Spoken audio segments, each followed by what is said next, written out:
I went on to write a number of films, such as The Lusty Men, which was a very successful film about the rodeo, starring Robert Mitchum, and a number of others, including Natalie Wood's first film, A Cry in the Night. She was absolutely marvelous. And actually, also Marilyn Monroe's very first uh, exhibited film, Clash by Night. But by 1953, I more or less had it.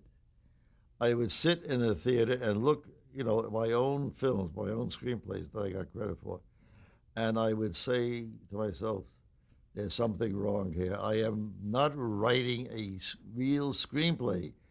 I am writing with power and force, yes, because I'm an accomplished writer, but I still haven't mastered screenplay. So maybe Norman Mailer was right. Maybe the thing to do is go back to New York, forget about Hollywood, and learn to write, and go back to writing novels, which is what we did. We went back to New York in 1953. But New York in the summer, as is just experienced this summer, can be a horrible place to live. And with a wife and two children and no money, you can imagine where we had to live. Uh, so I had to look for some employment, and the only thing I knew was writing. And I got work in live television, particularly on a show called Suspense. And we did a number of shows. People like Robert Mulligan was there, and Arthur Penn. They were truly distinguished directors, and I got to be one of their favorite writers. And then I said one day, instead of doing all these make believe stories about this, why don't we do a real story? Why don't we talk about something real? And they said, well, Fritz, what have you got in mind, David? I said, why, Dutch Schultz at that time was the reigning, just like in Murder Incorporated, the people who used violence as a means to an end.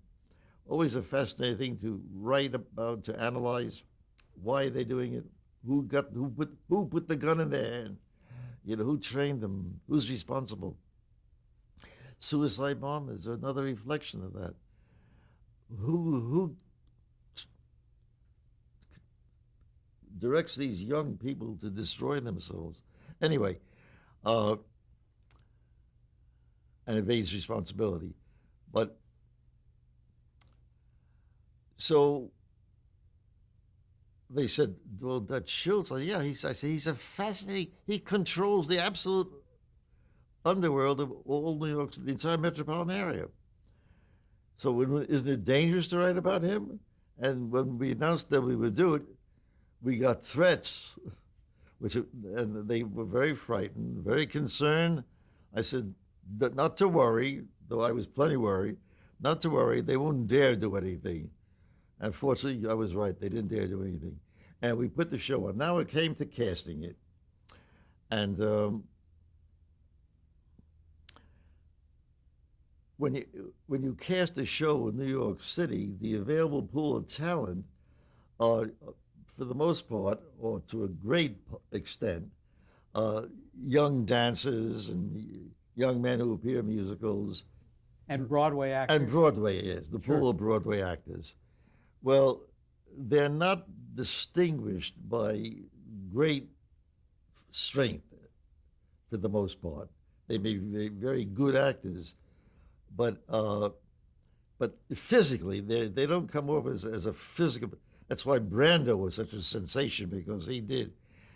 Uh, so at the casting call, they were the executives of the Suspense show, and they asked me to sit in with them, which was unusual. And men would come in, and they looked at me, and I would, we had a prearranged, so I would shake my head, no, not me. And then after, oh, you think 5 or 6, we had, I had turned down. I didn't think they were the right person for the part because I wrote a very strong show. An actor walks in,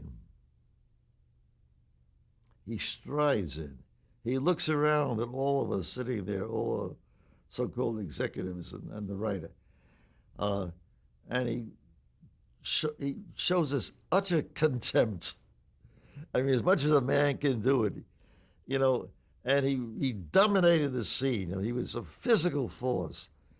And they looked at me, and I said, yes.